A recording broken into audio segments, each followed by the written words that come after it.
Hi mga farmers, magandang araw sa ating lahat. Welcome na muli sa ating YouTube channel.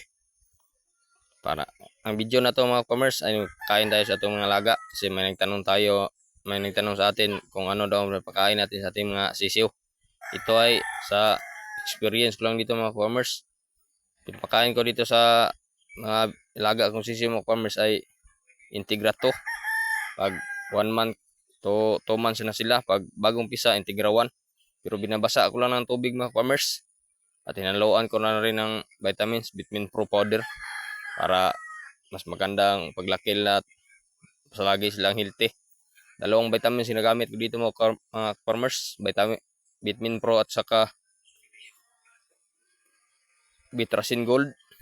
Bago tayo magpakain mga farmers, lilinisan muna natin yung ating rinse. Baka maraming ipot nila mga farmers kagabi. Araw-araw natin itong ginagawa mga farmers bago tayo magpakain. Kasi durog na tayo sa ating mga pakain. Tama-tama. Pagkatapos natin maglinis dito mga farmers, pwede natin ibigay yung ating binasang pagkain mga farmers para malinis muna bago natin pakain para safe sa sakit mga farmers. Ito lang palagi ginagawa ko dito sa mga laga ni sisi mga farmers kasi yung sisiyo sensitive talaga alagaan. Mas madali sila magkasakit kapag madumi yung ating rinse. Hindi naman sa yung kagandahan ay sa kalinisan yung rinse natin mga farmers kasi may mga plastic dito. Kasi dati bago lang natin ito inlagay itong rinse dito mga farmers.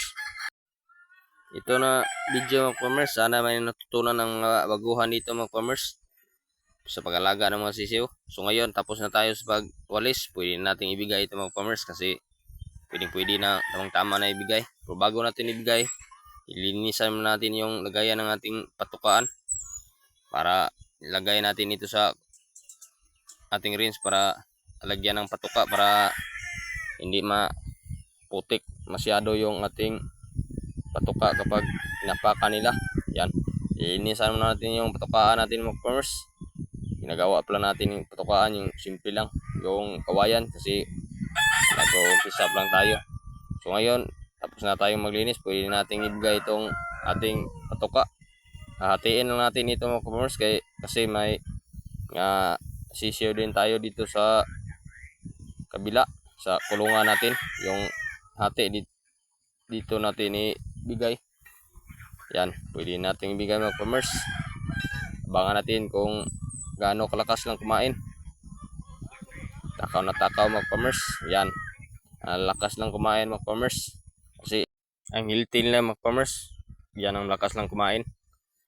Ang tanong lang sa akin mga farmers kung anong patukuan ginagamit natin. Integra lang ito mga farmers. Kasi dito tayo hiyang. Marami naman tayong patukang nasubukan dati. Yung una, yung Galimax. Pero hindi ako hiyang mga farmers kasi yung malaga nito madaling magkasakit. At pangalawa, yung Thunderbird. Okay naman ang Thunderbird mga farmers. Kaso lang nga, ang mahal ng pack ng farmers nasa 50 mahigit. Ang itong Integra 2,000 mga farmers nasa 39 o 40 plus.